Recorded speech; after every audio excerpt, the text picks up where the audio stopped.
Great creation. Hi, I'm C.W. Pickering, creator of Hollywood Rising.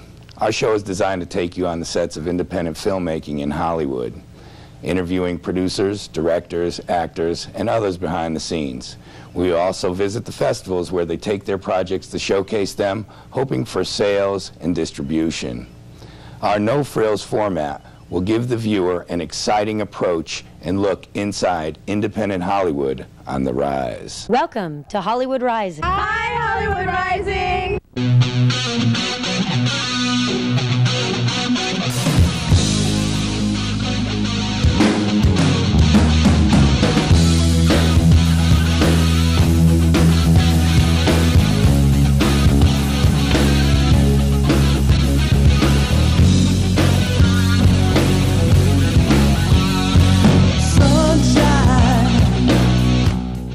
Hi, my name is Cindy Lou, and I'll be your guest host for this segment of On the Set for Hollywood Rising. Come with me. Hola, yo soy Mariana por Hollywood Rising en español. Hi, we're speaking today with one of the hottest personal managers in the business, Jason Hoffman, and one of his clients, the talented and beautiful actress, Jamie Zazzaro. Hi, I'm Lainey Nami, and today we're here with the show's producer, Charlie. Hi, I'm Shelley. We're about to talk with music supervisor Michelle Kazaneski. Come on. Hey everybody, this is Jody Ammerman, and I'm here with producer Adam Burns. Oh, wait a minute. Here he comes now.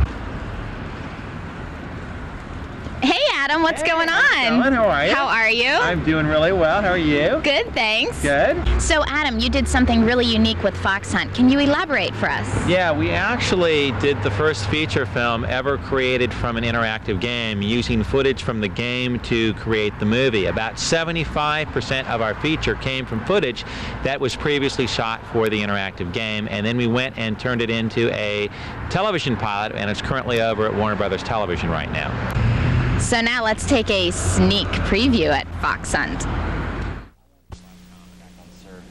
Honey, I want this nail buffed to a gloss, a high gloss like a mirror, right? I want to see myself in it. Jack Fremont.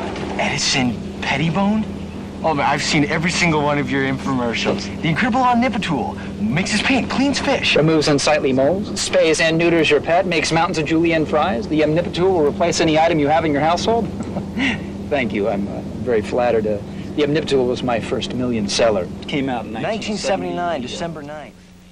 That looks hilarious. So tell me about some of your next projects. Well, I actually have a documentary project right now, which played at Slamdance, will be out in Cannes, and we'll be opening theatrically at the end of the year. It's called The Girl Next Door.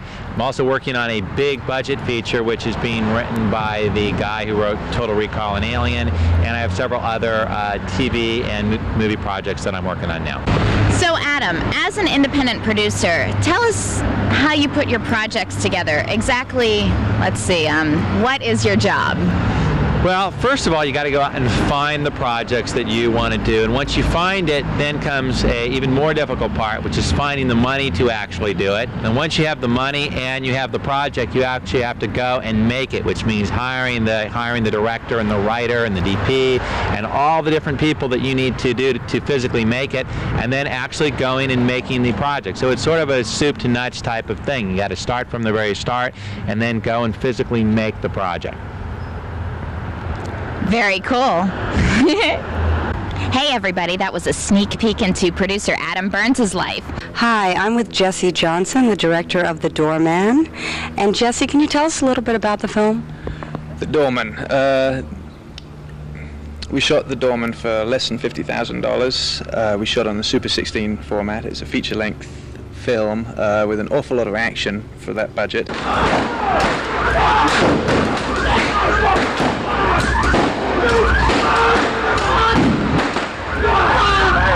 What's your name? Kevin Grieviness. And what part do you play in The Doorman? I play Dobie, and Adobe is a mute bouncer, and the only black guy here. You know I had to throw that in. Hi, what's your name? Nils Allen Stewart. Hi. Hi, Nils. Are you having fun? Oh yeah, it's a ball. What character do you play? Rex. Rex. Is he, now I know you're used to playing bad guys, but he's a nice guy, right? Right, he's Andre or Dominic's buddy, becomes his buddy. I'm the head bouncer in the club. I heard there was a lot of action, like with gunshot scenes and stuff like that. Can you tell us about that? Well, my personal experience is that when people do these very low-budget movies, they tend to steer away from doing anything that involves a lot of action and trying to keep as few locations as possible, as few cast as possible, and as little action or special effects as possible.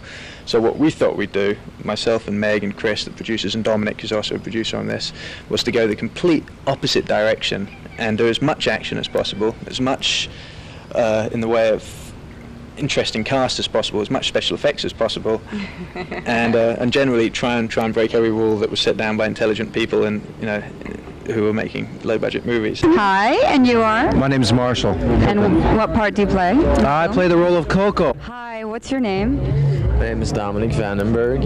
And Vandenberg, that's an interesting name. Where are you from? I'm from Belgium. I was born in Belgium. How long have you been over here? I've been about 4 years in the United States. So Jesse, I'm just curious, where did you and Dominic meet? Dominic Vandenberg, my leading man. About 5 years ago, I was working on a fairly large film called, we're allowed to say Mortal Kombat. What character do you play in The Doorman? I play the character that's called Andre. And what's Andre like? Andre is a doorman who came to Los Angeles. He worked as a mercenary before, basically. It was like a French Foreign Legion mercenary type guy. Do you know anything about that?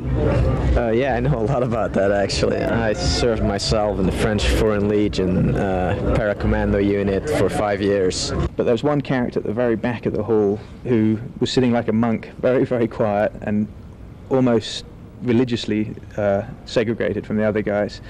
And so I was chatting with him, chatting with the others a bit, and they were showing off and doing their stuff. And finally it came to the scene where Dominic's character was introduced. So we had a hallway with, I guess it was about 37 guys either side of it, all muscled and greased down. Mm-hmm. And Dominic, who no one had seen up to this point, took off his shirt and came around the corner and did this little martial arts routine, which was his way of warming up, which was so awe-inspiring that you could have heard a pin drop in this place, and every single martial artist in there realized that the guy they were looking at was legions above them in talent and ability. And so I chatted with him a little after that, and we became good friends and talked about making movies. Everyone stares out of the back.